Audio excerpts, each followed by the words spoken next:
fake news number one. It's fake news. Lawyer Bert Samuels reacting to news reports Tuesday that the Privy Council had denied DJ Vybz Kartel's appeal against his 2014 murder conviction. The British court with something to say, but not what was initially reported. To appeal to the Privy Council, you must get the leave of the Jamaican Court of Appeal. That court approved 4 grounds of appeal. 4 grounds. We said fine, and like any other lawyer, you go to the Privy Council now to see if you can get some additional grounds. In addition to the 4 grounds, we sought to get 3 additional grounds, one of which I was very passionate about. The Privy Council, without hearing our arguments, sat by itself and said, we are not allowing these additional grounds, but the 4 grounds, they cannot refuse to hear them. They have not refused to hear them. They will be heard later this year, latest early next year. So it is fake news.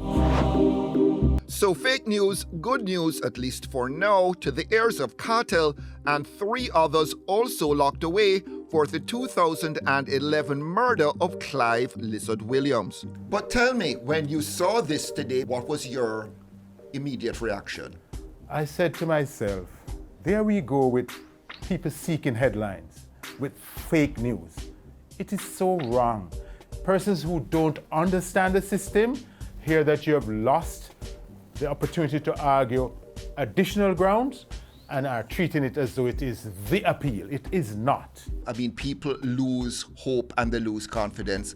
What happens at that point? Well, with the lapse of a decade since they're in prison, it's difficult to tell someone sitting across from you and you're going to go home that they should continue to wait. They have been frustrated. They have been asking, and we've been able to go to them periodically. I've never visited another client as often as I've visited Sean Campbell. But you also have a crowd out there that says, these guys were convicted of murder. I'm not going to waste my sympathy on them. The pre-trial publicity on this case has caused many members of the public to say, oh, they are guilty already.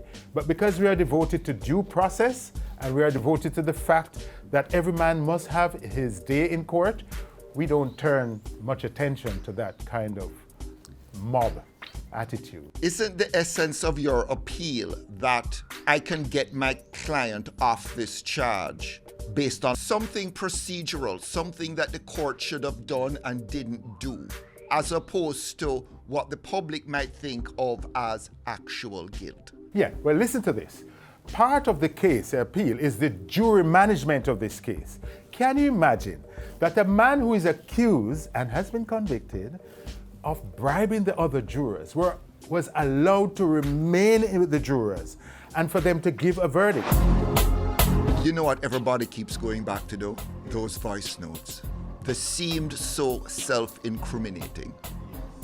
And those voice notes came from a phone which the police took and used whilst it was in the station. That's one of the grounds of appeal. The contamination of a phone. People can superimpose your voice on anything. Is there a sense that the Vybz Kartel issue, it's receded from the popular imagination? You are so wrong. The moment he walks out of that prison, it's going to be similar, I hate to say this, with the release of Mandela. Because he's so popular worldwide. Which of the artists has had the follow of Fox News in America, the most conservative television station?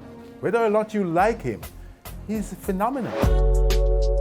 What does it say about the system, though, that a Fox News would have had access to those sound clips from Vybz Kartel? Don't know. Come on, Bert. You don't know. When has Bert not known? I don't know when these tapes were made. I don't know. He's not my client. Ask his attorney. But to be honest, we have converged as a team and we represent all of the accused at the moment. Samuel's also representing Great Is He DJ Popcorn in his defamation suit against the police. So, what's the latest? Well, rather than them throwing in the towel, do you believe they filed a defense? Part of which was, we didn't publish it, neither did we cause it to be published. You want to hear what happened? We found the email that the Jamaica Constabulary Force network, news network, pushed it out on. There were 94 recipients. So we have countered that part in a reply to their defense to say that you have, and we have the proof of it, we sent the email contacts list to them in the reply, where it showed that they sent it to 94 recipients, half of which were news houses in Jamaica in the Caribbean. So they have slaughtered my client, saying their defense that they didn't cause it to be published, neither did they publish it. And they were caught with their hands in the cookie jar with 94 recipients of their email sending out the falsehood that one, he was arrested for cocaine, that no other news media seemed to have caught, and that he has a conviction for marijuana, which is a criminal offense committed by the Jamaica Constabulary Force. So Kartel keeping hope alive, and Popcorn set to count more millions, at least according to Bert Samuels. Latest 2027. Scale of 1 to 10. Kartel winning his appeal. Scale of 1 to 10, 8. Popcorn having a successful outcome in his matter against the police. 10 out of 10. You violate it, I go hurt.